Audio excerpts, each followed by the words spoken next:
Once upon a time, in the heart of Umuko village, there was a woman named Mama Adana who had a baby girl, her only daughter, Adana. When Adana was born, people knew immediately she was not like other children. Her skin had a soft glow, almost like early morning dew.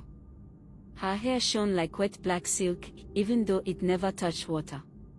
And sometimes, when she cried as a baby, the sound resembled the quiet hum of flowing river water. At first, villagers thought it was nothing, just a special child. But then they noticed something strange. Mama Adana never bathed her daughter. Ever. Not even wiping her face. Not rinsing her hands. Not washing her feet after she crawled in dust. At first, people laughed. Oh, is she raising a goat? This woman wants to spoil the child. Maybe she is not normal. But laughter turned into suspicion. Whenever other toddlers played around puddles after the rain, Adana was held tightly at her mother's back. When young girls followed their mothers to the stream, Adana stayed inside. When it was time for swimming festivals, Mama Adana locked the door. Everyone noticed. Children avoided her. Women gossiped about her. Men shook their heads whenever they passed her compound. Soon, the pressure became too much. Mama Adana couldn't hide the stares, the insults, the constant judgment. So one night, before dawn, she packed her things and moved with Adana to the outskirts of the village. Not too far, she still came to the market every 4 days, but far enough to keep people out of her business. Still, the whispers followed her. Adana grew, and so did the mystery. Years passed. Adana became a young woman, breathtakingly beautiful. Her skin, despite never being washed, glowed like polished bronze. Her hair flowed like a river's shadow. Her eyes were calm but deep, almost too deep. Sometimes the villagers saw her in the market, walking beside her mother closely like a shadow. Never touching water. Never washing her hands after touching food. Never sweating, even under hot sun. People spoke even louder. 20-something years, and still no bathing. This is not ordinary. Oh. Something is wrong with that girl. Mama Adana never answered anyone. She simply held her daughter tighter. She alone knew the price she had paid. One rainy evening, a storm hit Umuko without warning. Thunder cracked like angry spirits. Wind blew roofs and sent palm fronds flying. Mama Adana rushed to shut the windows, but she slipped, hitting her leg hard against a low stool. A sharp cry escaped her lips, and she clutched her leg. Adana ran to her side. "Mama, let me close the windows." "Stop," her mother snapped, fear trembling in her voice. "Don't go near the rain." But despite the pain, she dragged herself across the room, forcing every door and window shut with trembling hands. By the time she finished, she was shaking and pale, but the rain hadn't touched Adana. The strange fear on her mother's face stayed in Adana's mind. It refused to let her sleep. And in the quiet dark, she finally asked, "Mama, what will happen if water touches me?" Silence. Then slow, painful truth. Many years ago, she and her husband had longed for a child. After trying every healer, every sacrifice, every herb, they turned in desperation to the water god at midnight. He listened. He granted them a child. But he hid the price. For months after she conceived, Adana's father collapsed and never woke again. Villagers said sickness. Mama knew better. The water god had taken his share. And he had left a warning. Do not allow water to touch the child until her destiny calls her. If water touches her too early, she will return to me forever. She is mine. The more Mama spoke, the more her voice broke. She had lived in fear for decades, hiding her daughter from even raindrops, shielding her from a destiny she didn't understand. When she finished, Adana held her hand gently. "Mama, I am grown now. I understand. I will be careful." I want to live, not hide. Trust me. Against her fear, Mama Adana nodded.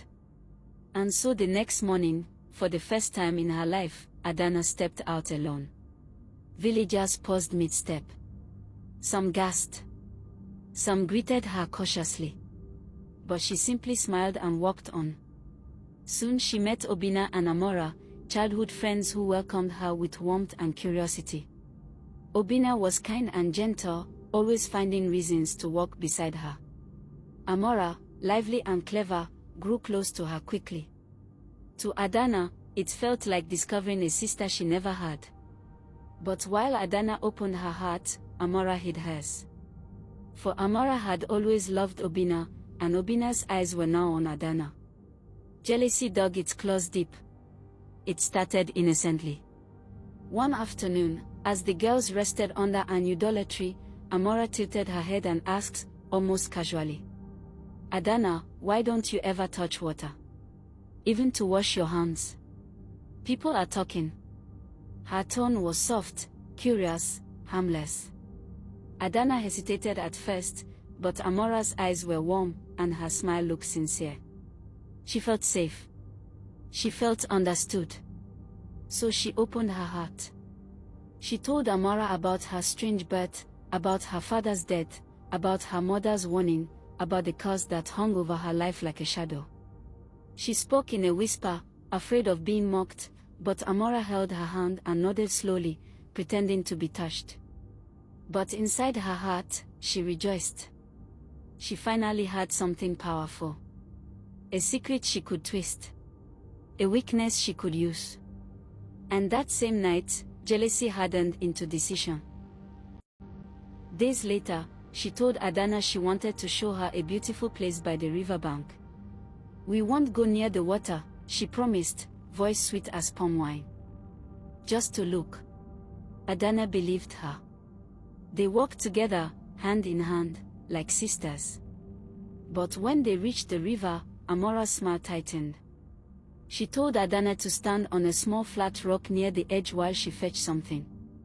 And the moment Adana turned her head, Amora shoved her with both hands.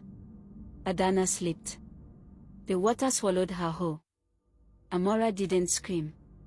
She didn't run. She simply stood still, breathing hard, waiting for the river to claim its prize so her path to Obinna would be clear. But the river began to churn violently. The sky darkened. A deep rumble rose from beneath the surface as though the water itself rejected what had happened.